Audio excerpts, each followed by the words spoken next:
नमस्कार मनो Odia vlog channel को आपण समस्त को स्वागत।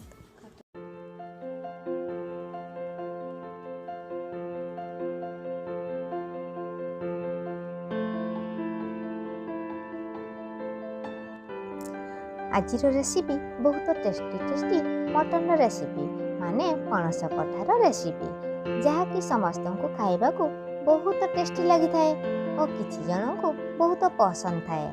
आज आम या एमती भाव में तैयारी करवा जहाँकि आपण चिकेन मटन खाइबा को भूली जिवे जहाँकि नॉनवेज स्टाइल ले बनैबा चलंदु मांस परी स्वाद लागिबो।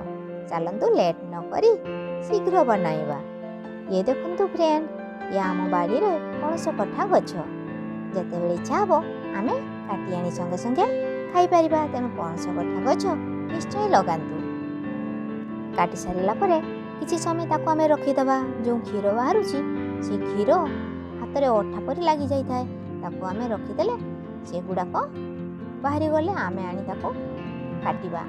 आपण मध्य जानिथिबे काटिबा पूर्व भल भाबरे हाथ रे ओ पनीर तेल लगाई देबा जहाँकि आम हाथ रे अठा ओ लागिबो नाही। जे छुरी रे काटिबा को चाहिबे मध्य छुरी रे मध्य तेल लगाई एमती काटि परिबे।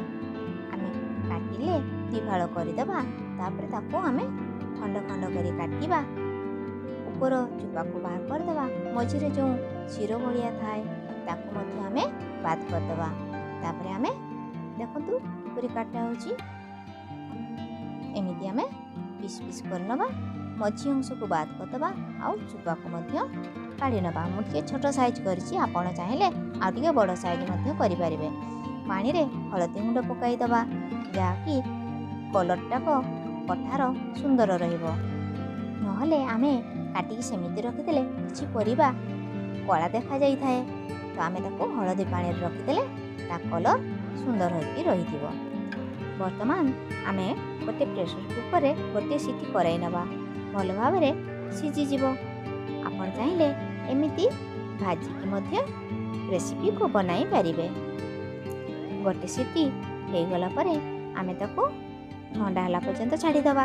सेही समय रे हमें मसाला रेडी कर नबा।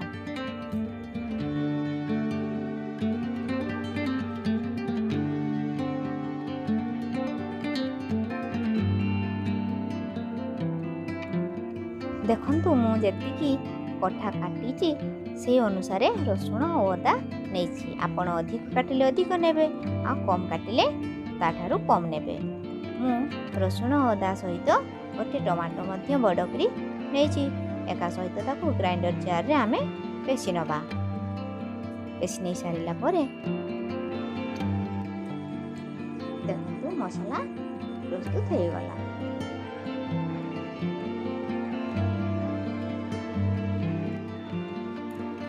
देखंतु दुईटी बड़ बड़ साइज रो प्याज को मु काटी नेछि। वर्तमान आमे धनिया गुंड जीरा गुंड आ लंका गुंड किछि मिक्स करे नबा। एगुडा देखंतु मु मिक्स कर दउछि। वर्तमान सब मसाला प्रस्तुत हो गला। करे हम बसई दबा। करे गरम होला परे 2 चम्मच तेल नै नबा। देखंतु फ्रेंड मने रखिबे सब दिन सरसो तेल रे तरकारी करिवे। रिफाइन तेल को जेते न खाइबे आपणक देह पई भलो। वर्तमान प्रेशर कुकर काढिथिबा कठा को अल्प आमे भाजी नबा।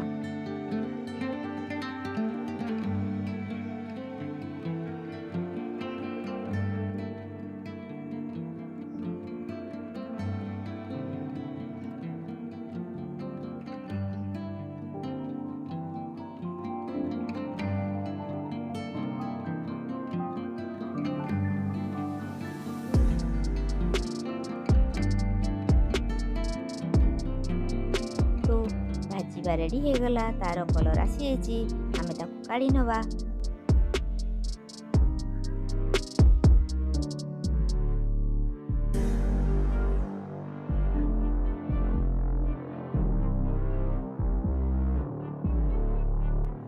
वर्तमान आमे गोटे आलू को भाजी नबा। मु एठार मीडियम साइज रो गोटे आलू नेछि। आलू भाजा मध्य रेडी हो गलानी। ताको आमे सिझिबा पई टिके ढाकुड़ी दबा। ବର୍ତ୍ତମାନ ତା କଲର୍ ଆସିଯାଇଛି, ଆମେ ତାକୁ ମଧ୍ୟ କାଢ଼ି ନେବା। ବର୍ତ୍ତମାନ ଆମେ ତେଲ 2 ଚାମଚ ଦେଇଦେଇଛୁ। ତେଲ ଗରମ ହେଲା ପରେ ଆମେ କିଛି ଜିରା ପକାଇଦେବା। ଜିରାଟା ଫୁଟିଗଲା ପରେ ରଖିଥିବା କିଛି ଗୋଟା ଗରମ ମସଲାକୁ ଆମେ ସେଥିରେ ପକାଇଦେବା।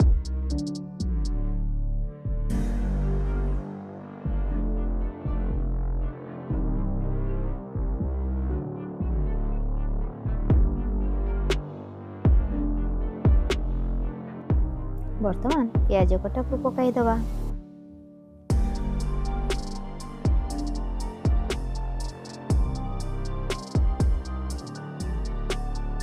ମସଲାକୁ ଭାଜିଲା ସମୟରେ ଆଞ୍ଚକୁ ଟିକେ ଆମେ କମାଇଦେବା।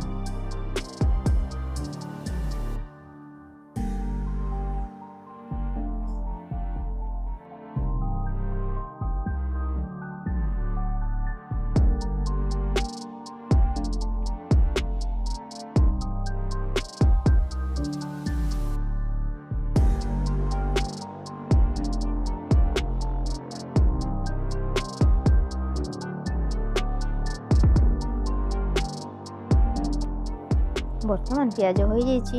ମସଲାକୁ ଗ୍ରାଇଣ୍ଡିଂ କରି ଯେଉଁ ରଖିଥିଲୁ ଆମେ ପକାଇଦେବା।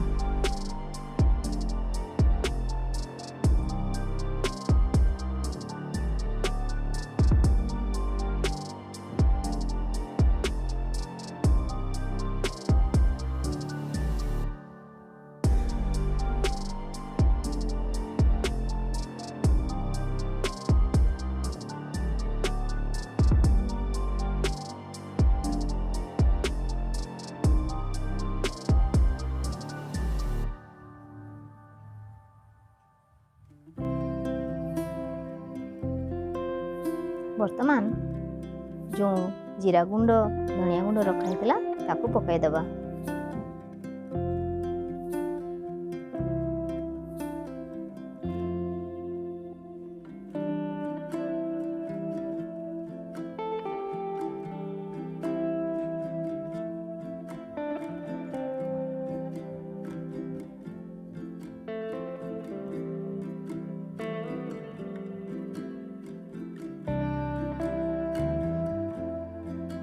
ଦେଖନ୍ତୁ ମସଲାର କଲର୍ ଆସିଯାଇଛି। ମସଲା ଆମର ଜାଣିବା ଯେ ରେଡ଼ି ହେଇଯାଇଛି।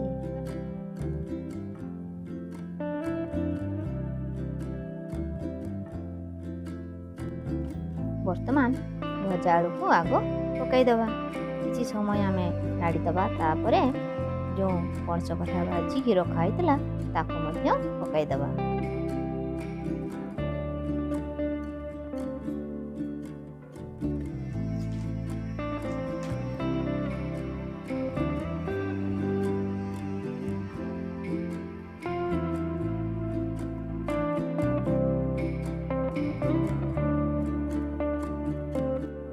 ବର୍ତ୍ତମାନ କଷା ପ୍ରସ୍ତୁତ ହେଇଛି।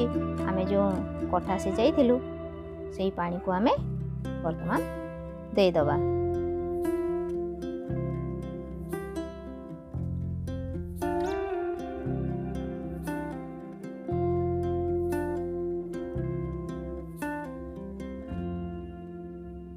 ଦେଖନ୍ତୁ କିଛି କସ୍ତୁରୀ ମେଥି ତା ଉପରେ ପକାଇଦେବା। କେତେ ସୁନ୍ଦର କଲର୍ ଆସିଯାଇଛି। ବର୍ତ୍ତମାନ ଝୋଳ ରେଡ଼ି ହେଇଗଲାଣି। ଆମେ ମାଂସ ନ ଖାଇ ୟାକୁ ଖାଇବା। ଥରେ ବନାଇ ଦେଖନ୍ତୁ।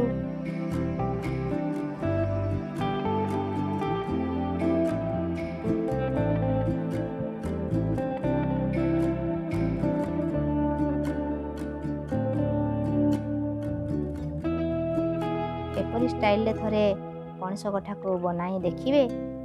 କିପରି ଲାଗିଲା ମୋତେ କମେଣ୍ଟ ମାଧ୍ୟମରେ ନିଶ୍ଚୟ ଜଣାଇବେ। টিভি ଭଲ ଲାଗିଲେ ଲାଇକ୍ଟି ନିଶ୍ଚୟ କରିଦେବେ। ପ୍ରଥମ କରି ଆମ ଚ୍ୟାନେଲ ଦେଖୁଥିଲେ ସବସ୍କ୍ରାଇବ୍ କରିବାକୁ ଜମା ଭୁଲିବେ ନାହିଁ। ଧନ୍ୟବାଦ।